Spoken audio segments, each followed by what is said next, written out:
Hello दोस्तों, आप सभी का स्वागत है। आज हम प्रतिशत से संबंधित प्रश्नों को ट्रिक के आधार पर हल करेंगे। इससे पहले भी हम ट्रिक के आधार पर प्रश्नों को हल करवा रहे हैं। अगर आपने मेरा पिछला वीडियो नहीं देखा है तो मेरे YouTube के प्लेलिस्ट में जाइए और उस वीडियो को जरूर देखिए। प्रश्न है, किसी व्यक्ति के पास जमीन की रकबा में 20% की कमी आती है। कह रहा है कि रकबा में 20% की कमी आती है। सूखा के कारण भी उत्पादन में 10% की कमी आती है, तो राजस्व पर इसका क्या प्रभाव पड़ेगा।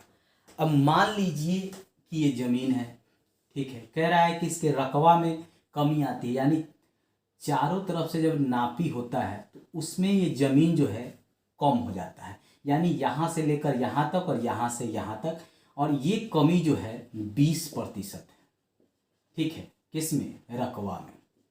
अब कह रहा है कि सूखा के कारण 10%, तो मान लीजिए कि इसमें फसल बोया गया हुआ है, ठीक है। अब इसके उत्पादन में भी कह रहा है कि 10% की कमी आती है सूखा के कारण, तो कह रहा है कि इसका राजस्व पर प्रभाव पड़ेगा। जरूर पड़ेगा राजस्व पे प्रभाव।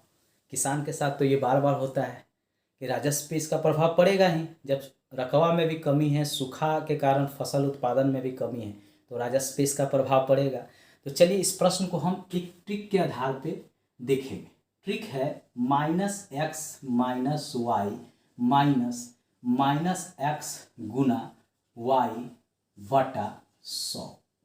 अब इस प्रश्न को हम इस पे हल करेंगे। इसको आपको याद रखना पड़ेगा इस प्रकार के प्रश्न को हल करने के लिए। देखिए, मान लीजिए कि -x जो है वह 20% कमी रकबा को मान लिए, और -y जो है -10% कमी सूखा के कारण फसल उत्पादन में।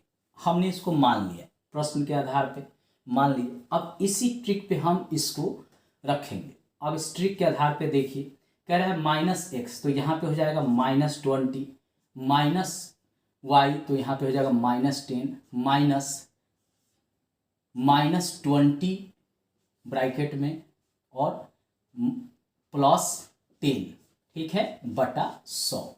ये प्लस में रहेगा और ये माइनस में रहेगा, याद रखिएगा। जो x गुना y है, तो यहाँ देखिए -x है और y जो है प्लस में है, ठीक है। अब इसको हल करेंगे तो -20 -10 माइनस, अब -20 गुना 10 बटा 100। अब इससे ये काट देंगे, इससे ये काट देंगे। अब -20 -10, अब माइनस माइनस क्या हो जाएगा? प्लस हो जाएगा, 2 हो जाएगा।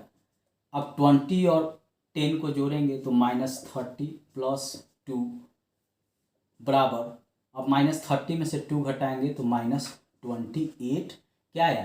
प्रतिशत की कमी भू राजस्व में होगी, यानी